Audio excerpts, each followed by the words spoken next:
இலக்கிய நேயர்களுக்கு வணக்கம். நம்ம இலக்கிய சீரியல்ல இன்னைக்கு என்ன சுவாரஸ்யமா பார்க்க போறோம்னா, இந்த பூஜாக்கு நடக்கும் விபரீதத்த நம்ம கௌதம் தடுக்கணும்னு நினைக்கிறவங்க, மறக்காம இந்த வீடியோக்கு லைக் பண்ணுங்க.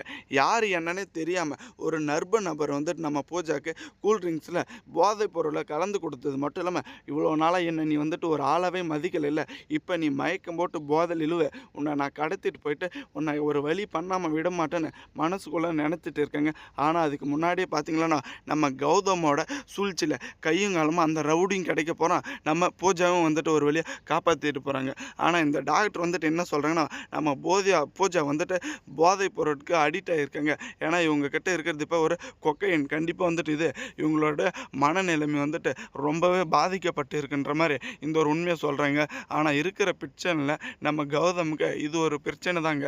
ஏன்னா நடு ரோட்ல வந்துட்டு வேலை கிடைக்கலன்ற ஒரு டென்ஷன்ல நம்ம கௌதம் வந்துட்டு போயிட்டு இந்த தருணத்தில பார்த்தீங்களான்னு இவங்கள கௌதம ஆக்சிடென்ட் பண்ற மாரியே வந்துட்டு இந்த பூஜா வண்டி ஓட்டிட்டு வந்தாங்க.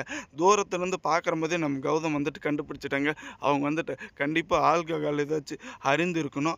இல்லன்னா அவங்க வந்துட்டு ஹெல்த்தியா வந்துட்டு ஏதாச்சும் ஒரு பிரச்சனையில இருக்கணுன்ற மாரி. ஆனா இங்க வந்துட்டு ஹாஸ்பிட்டலுக்கு கூட்டின்னு வந்து பார்த்த அப்புறம் தாங்க தெரியுது. எல்லாமே வந்துட்டு ஒரு சதி திட்டம்னு. கண்டிப்பா நம்ம பூஜா திரும்ப நல்லபடி வந்துட்டு வரணும். அதே சமயம் பூஜா வந்துட்டு ஆல்ரெடி நம்ம கௌதம் மேல ஒரு ஆசை வச்சாங்க.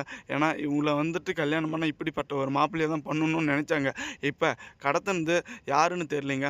ஆனா காப்பாத்துனது நம்ம கௌதமா தாங்க இருக்கணும். அதே சமயம் ஒரு கட்டத்துல நம்ம பூஜா வந்துட்டு நம்ம இலக்கியா கிட்ட பேசி இத வந்துட்டு தடுத்து நிப்பாட்டணுங்க. ஏன்னா நம்ம கௌதம் வந்துட்டு இப்ப ரொம்பவே மனநிலை பாதிக்கப்பட்ட நிலைமையில இருக்காங்க. ஒரு கட்டத்துல வேலையும் கிடைக்கல, வீட்டோட நிலைமையும் வந்துட்டு ரொம்பவே மோசமா இருக்கு அப்படின்னு. ஆனா நம்ம வீட்டுக்கு போன அப்புறம் தாங்க தெரியும். நம்ம இலக்கியாவுக்கும் ஜானகி அம்மா வந்துட்டு சொல்லப்போற உண்மை. நம்ம ரேவதி அம்மாவுக்கு நடந்த கொடுமைய.